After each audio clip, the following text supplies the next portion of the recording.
चित्त ही मंत्र। मंत्र का अर्थ है जो बार बार पुनरुक्त करने से शक्ति को अर्जित करे, जिसकी पुनरुक्ति शक्ति बन जाए। जिस विचार को भी बार बार पुनरुक्त करेंगे वो धीरे धीरे आचरण बन जाएगा। जिस विचार को बार बार दोहराएंगे जीवन में वो प्रकट होना शुरू हो जाए। जो भी आप हैं वो अनंत बार कुछ विचारों के दोहराए जाने का परिणाम। सम्मोहन पर बड़ी खोजें हुई। आधुनिक मनोविज्ञान ने सम्मोहन के बड़े गहरे तलों को खोजा है। सम्मोहन की प्रक्रिया का गहरा सूत्र एक ही है कि जिस विचार को भी वस्तु में रूपांतरित करना हो उसे जितनी बार हो सके दोहराओ। दोहराने से उसकी लीक बन जाती। लीक बनने से मन का वही मार्ग हो जाता है। जैसे नदी बह जाती है, अगर एक गड्ढा खोद कर राह बना दी जाए नहर बन जाती। वैसे ही अगर मन में एक लीक बन जाए किसी भी विचार की, तो वो विचार परिणाम में आना शुरू हो जाता। फ्रांस में एक बहुत बड़ा मनोवैज्ञानिक हुआ एमानुएल कुए। उसने लाखों लोगों को केवल मंत्र के द्वारा ठीक किया। लाखों मरीज सारी दुनिया से कुएं के पास पहुंचते थे और उसका इलाज बड़ा छोटा था। वो सिर्फ मरीज को कहता था तुम यही दोहराए चले जाओ कि तुम बीमार नहीं हो, स्वस्थ हो रहे हो। रात सोते समय दोहराओ, सुबह उठते समय दोहराओ, दिन में जब स्मृति आ जाए तब दोहराओ। बस एक विचार को दोहराते रहो कि मैं स्वस्थ हूँ, मैं स्वस्थ हूँ, मैं निरंतर स्वस्थ हो रहा हूँ। चमत्कार मालूम होता है कि कठिन से कठिन रोग के मरीज सिर्फ इस पुनरुक्ति से ठीक हुए। कुएं के पास सारी दुनिया से लोग पहुंचने लगे। लेकिन बात तो बहुत छोटी है। साधारणता भी जब आप ठीक होते हैं बीमारी से तो मनोवैज्ञानिक कहते हैं उसमें दवा का काम तो 10% होता है, 90% तो पुनरुक्ति का काम होता है। दवा को दिन में 4 बार लेते, 8 बार लेते। जब भी दवा को लेते हैं तभी मन में ये भाव आता है अब मैं ठीक हो जाऊंगा, ठीक दवा मिल गई। होम्योपैथी की गोलियों में कुछ भी नहीं, लेकिन उससे उतने ही लोग ठीक होते हैं जितने एलोपैथी से। अच्छा डॉक्टर अगर पानी भी दे दे तो आप ठीक हो जाएंगे, क्योंकि सवाल दवा का नहीं, अच्छे डॉक्टर पर भरोसा होता है। भरोसा पुनरुक्ति बन जाता है। आप जानते हैं कि अच्छे डॉक्टर ने इलाज किया है, इसलिए जो डॉक्टर आपसे कम फीस लेता है शायद वो आपको ठीक न कर पाए। जो डॉक्टर आपसे ज्यादा फीस लेता है वही आपको ठीक कर पाएगा, क्योंकि जब आप ज्यादा जेब आपकी खाली होती है तो भरोसा बढ़ता है, लगता है कि बड़ा डॉक्टर है और आप जैसे बड़े मरीज को बड़ा डॉक्टर चाहिए। पुनरुक्ति मनोवैज्ञानिक एक प्रयोग किए हैं जिससे वो प्लेसबो कहते हैं, झूठी दवा। और बड़ी हैरानी मालूम हुई, एक ही बीमारी के मरीज हैं 25 को वास्तविक दवा दी गई और 25 को सिर्फ पानी दिया गया। लेकिन पता किसी को भी नहीं है कि किसको पानी दिया गया, किसको दवा दी गई। मरीजों को पता नहीं, वो सभी दवा मान के चल रहे हैं। हैरानी हुई कि जितने दवा से ठीक हुए उतने ही पानी से भी ठीक हुए, प्रतिशत बराबर वही रहा। इसलिए जब कभी कोई पहली बार दवा खोजी जाती है तो उससे बहुत मरीज ठीक होते हैं, फिर धीरे धीरे संख्या कम हो जाती। इसलिए हर दवा 2-3 साल से ज्यादा नहीं चलती। क्योंकि जब पहली दफा दवा खोजी जाती है तो बड़ा भरोसा पैदा होता है कि अब खोज ली गई असली दवा। सारी दुनिया में मरीज उससे प्रभावित होते, फिर धीरे धीरे भरोसा कम होने लगता है, क्योंकि कभी कोई मरीज उससे ठीक भी नहीं होता। कभी कोई जिद्दी मरीज मिल जाता है जो सुनते नहीं दवा की न डॉक्टर की, उसके कारण दूसरे मरीजों का भरोसा भी क्षीण होने लगता है। धीरे धीरे दवा का प्रभाव खो जाता है। इसलिए हर 2 साल में नई दवाएं खोजनी पड़ती। दवाओं का भी प्रभाव विज्ञापन ठीक से किया जाए तो ही होता है। तो हर अखबार, पत्रिका, रेडियो, टेलीविजन, सब तरफ से प्रचार होना चाहिए। प्रचार ज्यादा कारगर है जितनी दवा के तत्व उससे ज्यादा, क्योंकि वही प्रचार आपको सम्मोहित करेगा। वो प्रचार मंत्र बन जाता है। अखबार खोला और एस्प्रो, रेडियो खोला और एस्प्रो, टेलीविजन पे गए और एस्प्रो, बाजार में निकले और बोर्ड एस्प्रो, जो कुछ भी करे एस्प्रो पीछा करती। वो सिरदर्द से भी बड़ा सिरदर्द बन जाती, फिर वो सिरदर्द को हरा देती। पुनरुक्ति शक्ति पैदा करती। मंत्र का अर्थ है किसी चीज को बार बार दोहराना। ये सूत्र कह रहा है चित्त ही मंत्र है, चित्तम मंत्र। ये कहता और किसी मंत्र की जरूरत नहीं। अगर तुम चित्त को समझ लो तो चित्त की प्रक्रिया ही पुनरुक्ति है। तुम्हारा मन कर क्या रहा है जन्मों जन्मों से? सिर्फ दोहरा रहा है। सुबह से सांझ तक तुम करते क्या हो? रोज वही दोहराते हो जो तुमने कल किया था, जो परसों किया था। वही तुम आज कर रहे हो, वही तुम कल भी करोगे अगर न बदले। और तुम जितना वही करते जाओगे उतनी ही पुनरुक्ति प्रगाढ़ होती जाएगी और तुम झंझट में इस तरह फंस जाओगे कि बाहर आना मुश्किल हो जाए। लोग मेरे पास आते हैं, वो कहते सिगरेट नहीं छूटती। सिगरेट मंत्र बन गई, उन्होंने इतनी बार दोहराया है। दिन में 2 पैकेट पी रहे हैं, उसका मतलब हुआ कि 24 बार दोहरा रहे हैं कि 20 बार दोहरा रहे हैं। बार बार दोहराया है और सालों से दोहरा रहे हैं। आज अचानक छोड़ देना चाहते, लेकिन जो चीज मंत्र बन गई उसको अचानक नहीं छोड़ा जा सकता।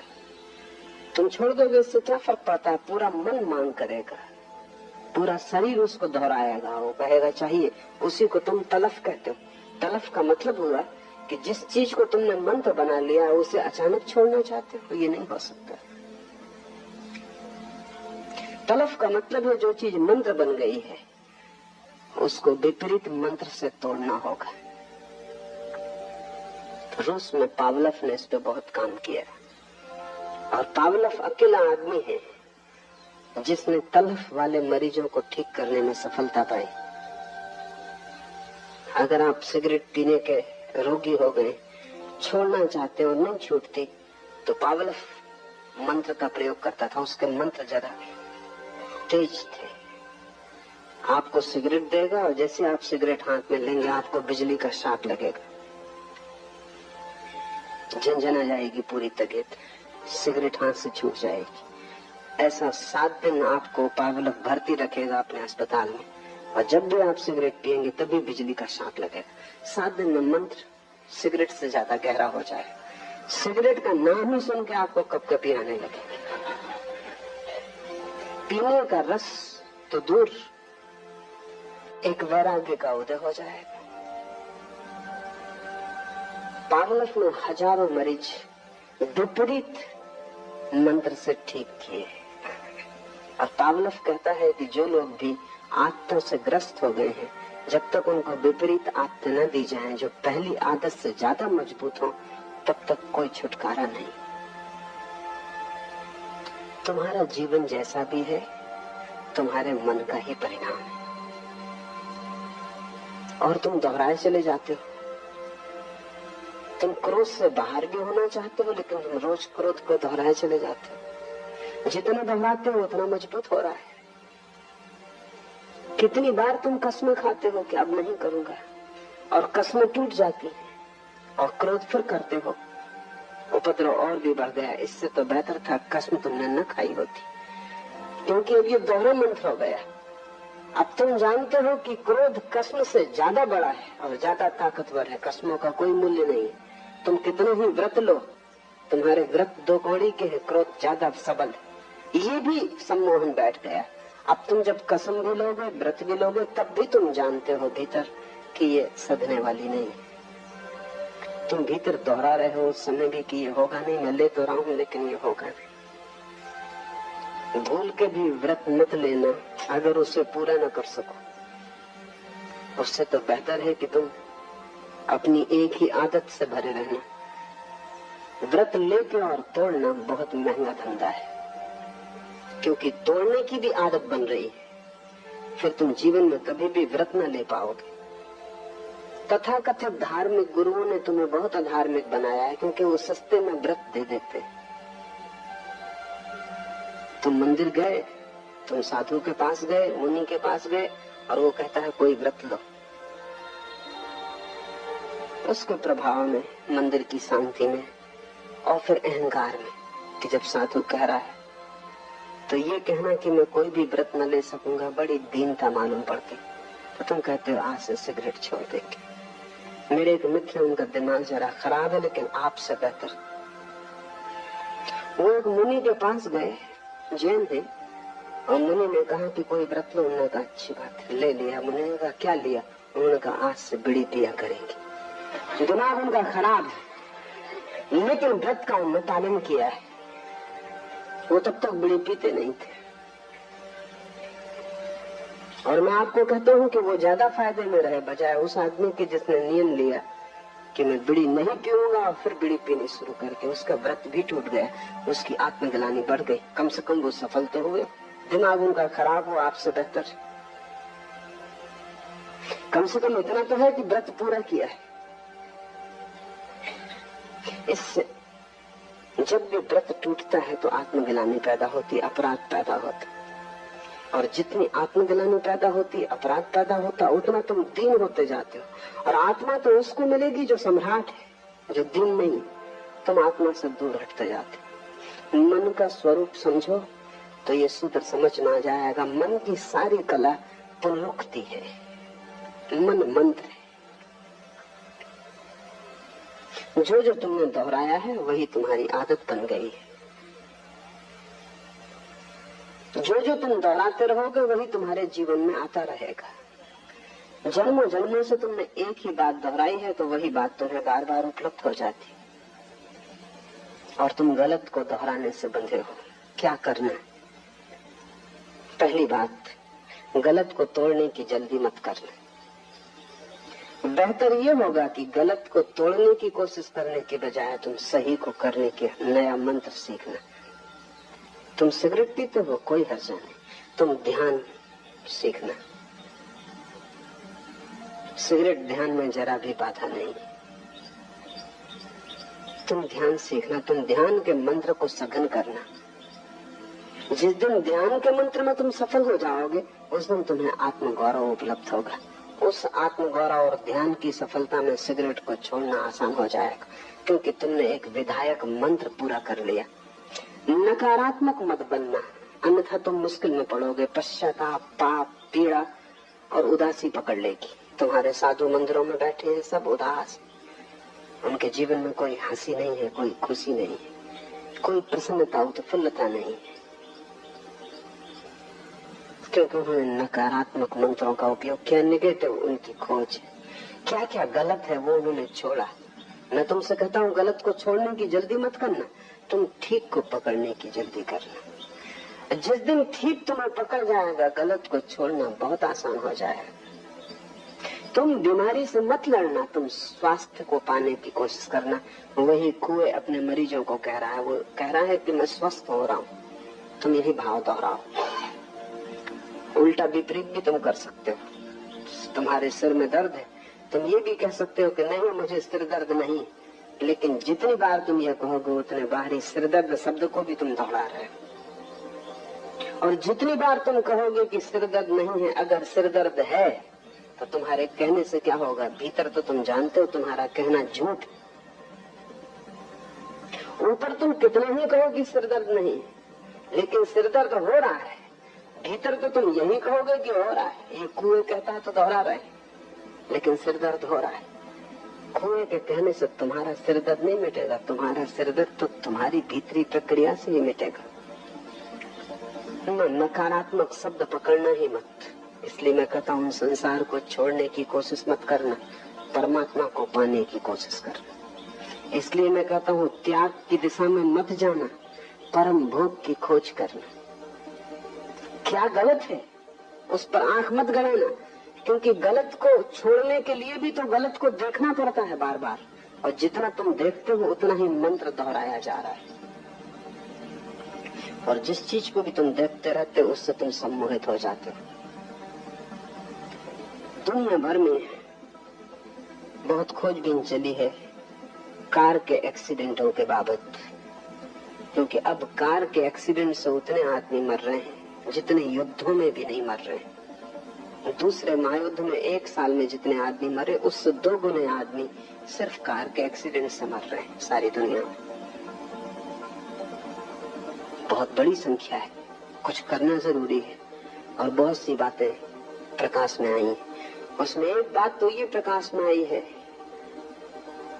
कि कार के एक्सीडेंट अक्सर रात 12 बजे और 3 बजे के बीच में होते हैं।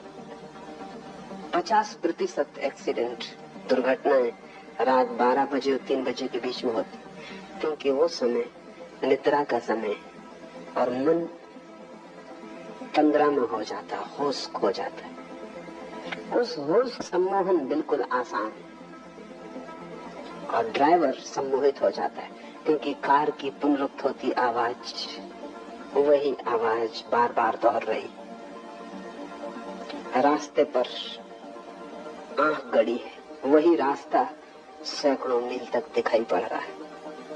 और मनोवैज्ञानिक कहते हैं कि रास्तों पर बीच में जो सफेद लकीर डाली जाती उसके कारण हजारों लोग मर रहे हैं, क्योंकि उस लकीर को देखते देखते देखते देखते ड्राइवर उसको देखता रहता, सम्मोहित हो जाता, फिर वो होश में नहीं, वो नशे में। 12 और 3 के बीच वैसे ही नींद का वक्त कार की एक ही सी गूंजती आवाज ऊप पैदा करती है, निद्रा लाती, मंत्र बन जाती। फिर एक ही रास्ता और रात में बेरौनक, क्योंकि न आसपास के वृक्ष दिखाई पड़ते, न पहाड़ दिखाई पड़ते, सिर्फ रास्ता दिखाई पड़ता है। और फिर बीच में पड़ी सीधी लकीर। छोटा सा प्रयोग करके देखना, एक मुर्गी को टेबल पर रखना, एक सीधी लकीर खींच देना, मुर्गी की गर्दन झुका के लकीर पे लगा देना ताकि लकीर उसको दिखाई पड़ने लगे, फिर तुम छोड़ देना, मुर्गी वहीं रुकी रहेगी, फिर वो हटेगी नहीं, वो सम्मोहित हो गई, वो घंटों वैसी ही बैठी रहेगी, वो लकीर से पकड़ गई, लकीर ने उसे पकड़ लिया। मनोवैज्ञानिक कहते हैं कि ड्राइवर को लकीर पकड़ लेती बीच में, इसलिए वो कहते हैं कि रास्ते सीधे मत बनाओ, रास्ते में भेद होना चाहिए ताकि तंद्रा टूटे, और एक सी पुनरुक्ति नहीं होनी चाहिए। वो ये भी सुझाव देते हैं कि कार की आवाज भी बीच बीच में थोड़ी बदले तो ठीक होगा, बदलाहट से तंद्रा टूटेगी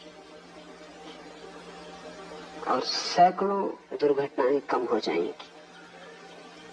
तुम्हारी जिंदगी की भी दुर्घटनाएं सैकड़ों कम हो सकती हैं। एक तो गलत पे तुम नजर मत बांधो, क्योंकि जिसको तुम देखोगे वो तुम्हारे भीतर प्रविष्ट होता जाता है, और तुम गलत पे नजर बांधने के आदी हो। तुम्हारे भीतर जो जो बुरा है उसी पर तुम ध्यान देते हो। क्रोधी अक्सर क्रोध पर ध्यान देता है, कैसे छुटकारा पाऊं, हालांकि वो सोचता है कि मैं छुटकारा पाने के लिए ध्यान दे रहा हूं, लेकिन उसे पता नहीं कि जितना तुम क्रोध पे ध्यान दे रहे हो उतना ही क्रोध की लकीर से तुम सम्मोहित हो जाओगे। कामी काम वासना पर ध्यान लगाए रखता है। मैंने सुना है मुल्ला नसरुद्दीन बूढ़ा हो गया, 100 साल की उम्र का हो गया। पत्रकार उसके घर आए उसकी भेंट लेने, क्योंकि वो अकेला आदमी था जो उस इलाके में 100 साल का हो गया। उन्होंने कई प्रश्न पूछे, उनमें एक प्रश्न ये भी था कि तुम्हारा स्त्रियों के संबंध में क्या ख्याल है। नसरुद्दीन ने कहा, ये बात ही मत पूछो मुझसे। 3 दिन पहले ही मैंने उनके संबंध में सोचना बंद कर दिया। 100 साल का आदमी वो भी अभी 3 दिन पहले तक उनके ही संबंध में सोच रहा था।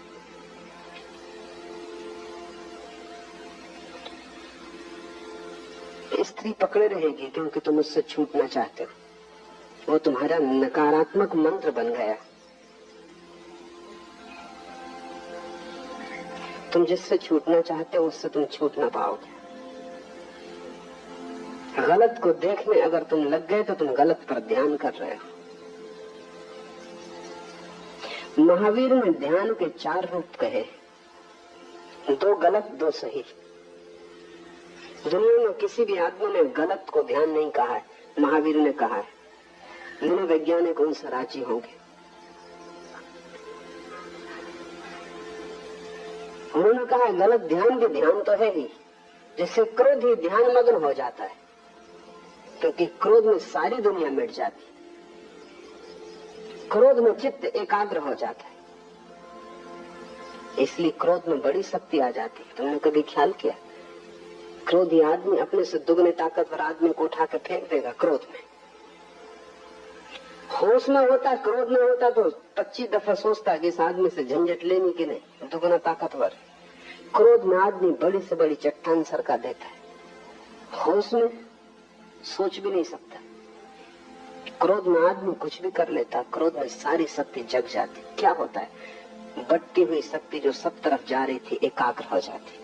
जैसे किरणें सूरज की इकट्ठी हो जाएं तो आग पैदा हो जाती, ऐसा क्रोध में चित्त इकट्ठा हो जाता है, आग पैदा हो जाती। महावीर ने उसको भी ध्यान कहा।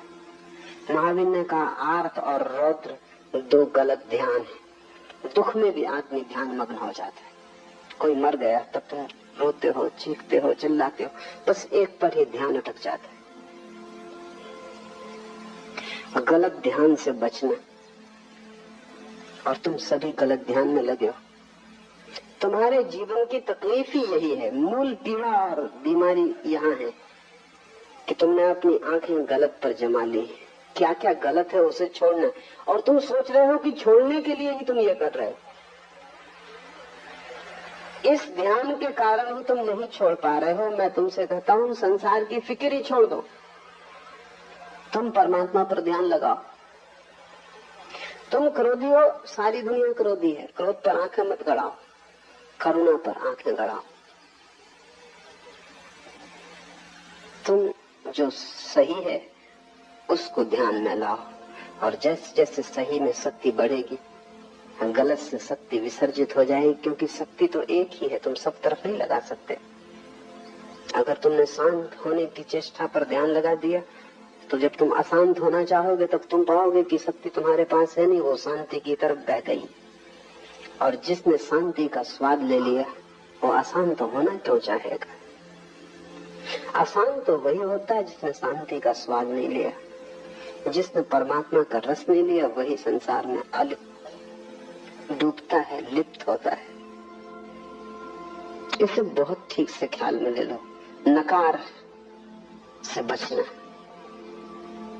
नहीं से बचना,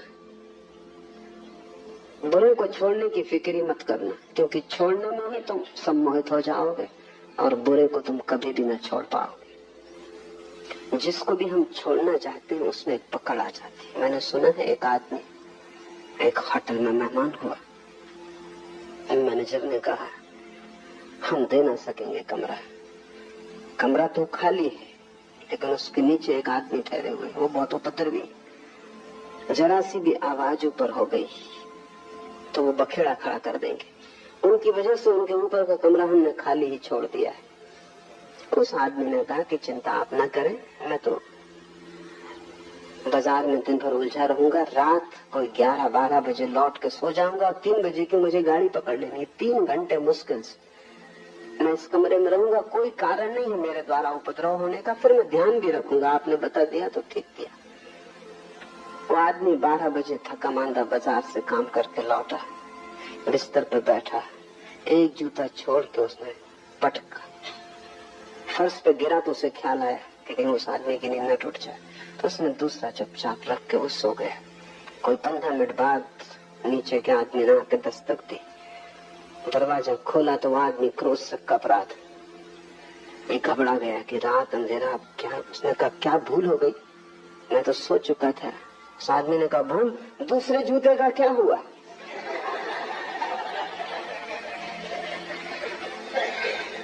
पहला गिरा, मैंने कहा आ गए, फिर दूसरे का क्या हुआ? मैं सो ही नहीं पा रहा हूँ। वो दूसरा जूता सिर पर लटका हुआ है। तो पूछ लो, पता चल जाए, निश्चिंतता हो। सबने दूसरा जूता लटका लिया, वो नकार का है। और तुम ये छोड़ना है, ये छोड़ना है, ये बुरा है, और इतनी बुराइयां हैं कि जीवन छोटा मालूम पड़ता, तुम छोड़ न पाओगे। तरफ जगह जगह बुराई है, कोने कोने में बुराई है, सारा जीवन बुराई से भरा है। और तुम्हारे साधु संत तुम्हें सिर्फ अपराध से भरते हैं, क्योंकि वे तुमसे कहते हैं ये गलत, ये गलत, ये गलत। उनसे सही की तो तुम खबर ही न पाओगे, क्योंकि वे कहते हैं जब तक गलत न छूटेगा तब तक सही तुम्हें मिलेगा भी कैसे। और उनकी बात तर्कयुक्त मालूम पड़ती। वो ये कह रहे हैं कि जब तक अंधेरा न जाएगा तब तक प्रकाश जलेगा कैसे। और मैं तुमसे कहता हूँ कि अगर तुमने उनकी बात सुन ली तो कितनी ही तर्कयुक्त मालूम होती, तुम भटक जाओगे जन्म जन्म तक। उन्हीं की बात से तुम भटके हुए हो। तुम्हें शैतानों ने नहीं भटकाया है, तुम्हारे तथाकथित संतों ने भटकाया है। क्योंकि बात तर्कयुक्त लगती, जब तक गलत न छूटेगा ठीक कैसे मिलेगा। लेकिन कभी तुमने कोशिश की है अंधेरे को हटाने की? पहले अंधेरा हट जाए फिर दिया जलाओगे तो फिर तुम कभी ना जला पाओगे। मैं तुमसे कहता हूँ तुम दिया जलाना, अंधेरे की तुम बात ही मत करो, क्योंकि दिया जलते ही अंधेरा हट जाता है। तुम प्रकाश लाओ, अंधेरे पर ध्यान मत करो। दुनिया में कोई अंधेरे को कभी नहीं हटा पाया। बुराई कभी नहीं हटाई जा सकती, भलाई लाई जा सकती। संसार कभी नहीं छोड़ा जा सकता, आत्मा पाई जा सकती। और आत्मा के पाते ही संसार छूट जाता है। हम उसे पकड़े ही इसलिए हैं कि उससे बेहतर हमें दिखाई नहीं पड़ता। और जब तक बेहतर न दिखाई पड़ जाए तुम उसे छोड़ोगे भी कैसे? तुम छोड़ना भी चाहोगे तो भी तुम छोड़ न पाओगे। तुम लड़ोगे, परेशान होगे, तुम अपने को थका लोगे, मिटा लोगे, लेकिन कहीं पहुंचोगे नहीं। तुम्हारी जिंदगी एक व्यर्थ की दौड़ धूप हो जाएगी। फिर तुम उतर आओगे शरीर में, फिर वही चक्र शुरू हो जाए। इससे जो बच गया बुराई पर ध्यान देने से, वो भलाई को उपलब्ध हो जाता है। चित्त मंत्र है, चाहे बुराई के लिए उपयोग कर लो चाहे भलाई के लिए, पुनरुक्ति शक्ति बन जाती। तुमसे क्रोध होता है, स्वीकार कर लो। कितनी बार क्रोध होता है, तुम क्रोध का पश्चाताप भी मत करो, तुम क्रोध से लड़ो भी मत। जितनी बार क्रोध हो उतनी बार करुणा के कृत्य भी करो। जितनी बार लोगों को तुमसे हानि पहुंचती हो उतनी बार लोगों को तुम लाभ भी पहुंचाओ। तुम जरा लोगों को लाभ पहुंचाने का रस भी लो।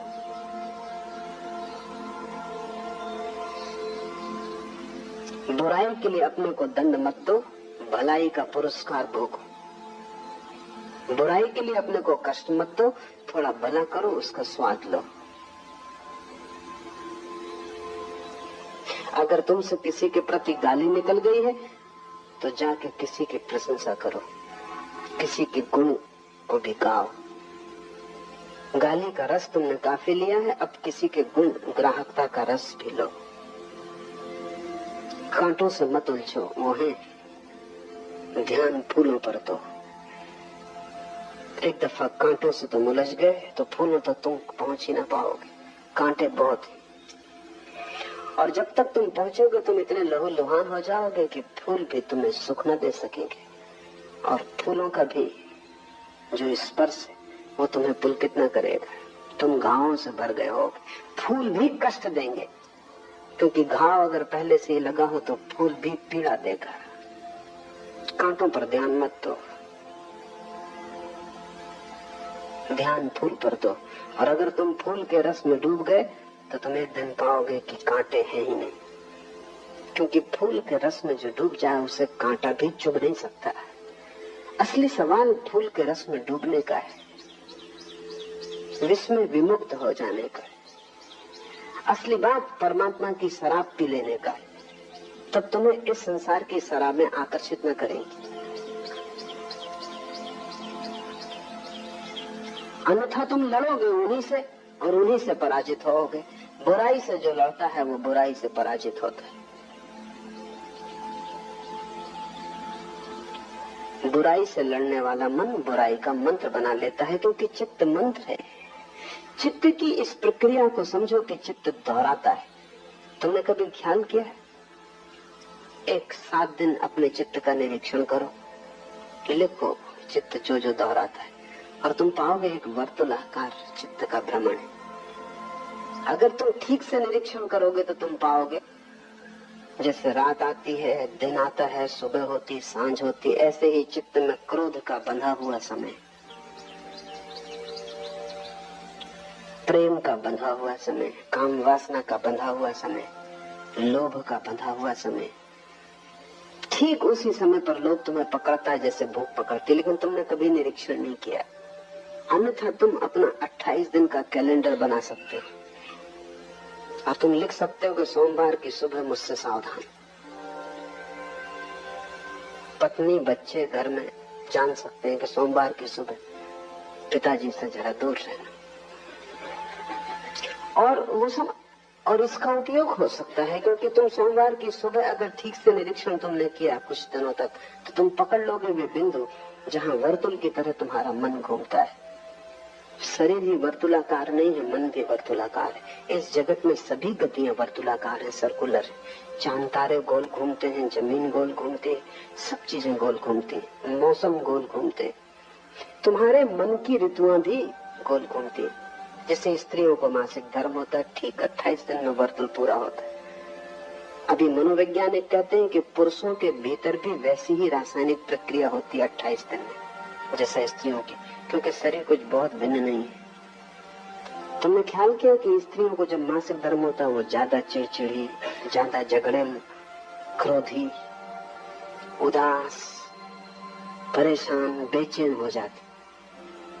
हिंदू बहुत होशियार थे, वो उनको 3-4 दिन के लिए कमरों में अलग ही बंद कर देते थे, क्योंकि उस समय उनसे कुछ आशा करनी ठीक नहीं। उनके शरीर में इतनी रासायनिक प्रक्रिया हो रही है कि उस रासायनिक प्रक्रिया में होश रखना उन्हें मुश्किल होगा, वो बेहोश हो जाएंगे। लेकिन ठीक 28 दिन पर हर पुरुष को भी ऐसा ही होता है। पुरुष का भी मासिक धर्म है। बाहर रक्तस्राव नहीं होता, लेकिन भीतर रस ग्रंथियों में रक्तस्राव होता है, इसलिए दिखाई नहीं पड़ता। लेकिन हर 28वें दिन पर तुम भी उदास, बेचैन, परेशान हो जाते। तुम थोड़ा निरीक्षण करो, तब तुम पाओगे कि तुम्हारे मन का एक वर्तुल है जो 28 दिन में पूरा होता है, 4 सप्ताह में पूरा होता है। और उस वर्तुल में तुम धीरे धीरे निरीक्षण की प्रक्रिया को प्रगाढ़ करोगे तो ठीक ठीक बिंदु खोज लोगे कब क्या होता है। तब तुम बड़े हैरान होगे। तब तुम पाओगे कि तुम क्रोधित किसी और के कारण नहीं होते, क्रोधित तुम्हारे भीतरी कारणों से होते, दूसरा तो सिर्फ बहाना है। तब तुम दूसरे पर जिम्मेवारी भी न डालोगे। तब तुम क्रोधित होगे तो दूसरे से क्षमा मांगोगे कि मुझे माफ करना, अभी मेरी दशा, मौसम ठीक नहीं। और ये संयोग की बात है कि तुम सामने पड़ गए, कोई दूसरा पड़ता तो उस पे ये उपद्रव होता।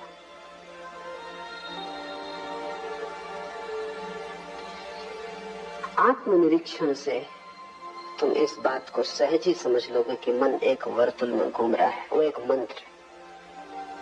और अगर तुम इसे न समझो तो तुम उस वर्तुल में भटकते ही रहोगे। इसलिए हिंदुओं ने संसार को चक्र कहा है, वो घूमता है और तुम वही वही कर रहे हो बार बार। और तुम ये भी मत सोचना कि तुम कुछ नया कर रहे हो, सभी लोग वही कर रहे हैं। जब पहली दफा तुम प्रेम में पड़ते हो तो तुम सोचते हो संसार में शायद ऐसा अनूठा घटना कभी घटी नहीं, रोज घट रही है। वही सारे लोग करते रहे, वही पशु पक्षी कर रहे हैं, पौधे कर रहे हैं, आदमी कर रहा है। कुछ प्रेम तुम्हें घट गया है ऐसा नहीं, सभी को वैसा ही घटा है। क्रोध भी सभी को वैसा ही घटा है। इस वर्तुल के बाहर सिर्फ एक चीज है, वो ध्यान है, जो अपने आप नहीं घटती। बाकी सब अपने आप घटेगा, तुम्हें कुछ करने की जरूरत नहीं। तुम चक्के पे बैठे बढ़ रहो, चक्का अपने आप घूम रहा है, तुम उसमें बंधे हुए घूमते रहोगे। सिर्फ एक घटना है जो इस वर्तुल के बाहर है, कि तुम छलांग लगा के चक्र के बाहर निकल जाओ, वो ध्यान है। वो अपने आप नहीं घटता है, वो कभी किसी बुद्ध को घटता है। पश्चिम के बहुत बड़े ऐतिहासिक अर्नल्ड टायनबी ने हिसाब लगाया है कि अब तक केवल 6 आदमी इस चक्र के बाहर हुए पूरे मनुष्य जाति के इतिहास में।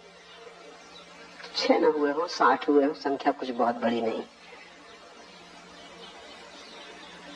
वो एक अनहोनी घटना है, न तो प्रेम, न क्रोध, न लोभ, ये सामान्य घटना है, सभी को घट रही है, जानवरों को घट रही है। इससे तुम आदमी नहीं हो।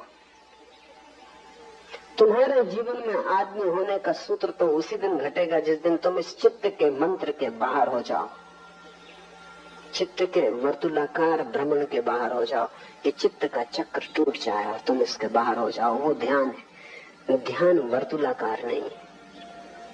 तो ध्यान एक स्थिति है, मन एक गति है। ध्यान ठहराव का नाम है, मन भटकाव का नाम। और भटकाव भी कुछ नई जगहों पर नहीं, वही जगह फिर वही जगह फिर कोल्हू के बैल की तरह तुम घूम रहे हो। सचेत होकर देखोगे तो समझ में आ जाएगा, ये कोई सिद्धांत नहीं है,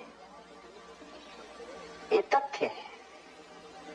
ये कोई दर्शन शास्त्र का सिद्धांत नहीं है। तुम्हारे मन का वर्तुलाकार भ्रमण, तुम्हारे मन का मंत्र की भांति होना, ये तुम्हारे जीवन का तथ्य है। जिन्होंने जीवन को समझने की कोशिश की, उन्होंने इसका आविष्कार किया है। ये कोई विचार से निर्मित सिद्धांत नहीं है, अनुभव से पाया गया तथ्य। तुम भी इसे अनुभव से पा सकते हो। मैं कहता हूँ इसलिए मानने की जरूरत नहीं, शिव कहे इसलिए मानने की कोई जरूरत नहीं। तुम्हारे पास आंखें हैं, आंख बंद करके मन को जरा कुछ दिनों तक देखते रहो, तब तुम हैरान हो जाओगे। तब तुम पाओगे कि तुम इस चाक से बंधे हो और सारी प्रकृति इसी चाक से बंधी है। तुम्हारी मनुष्यता की घोषणा इसमें नहीं, तुम्हारी गरिमा इसमें नहीं, तुम्हारी गरिमा इसके बाहर उतर जाने में। उसी क्षण तुम बुद्धत्व को उपलब्ध हो जाते हो या शिवत्व को उपलब्ध हो जाते हो। चित्त मंत्र है, पुनरुक्ति चित्त का स्वभाव है, रिपीटिशन। इसलिए चित्त के जगत में कभी कोई नई चीज नहीं घटती। चित्त के जगत में कभी भी कोई मौलिक तत्व नहीं घटता। वहाँ सब बासा और पुराना है, सब उच्छिष्ट। तुम उसी की उगाली करते हो। भैंस को देखा है, उगाली करते, भोजन कर लेती, फिर उसको निकाल के मुंह में उगाली करते रहती। चित्त उगाली कर रहा है।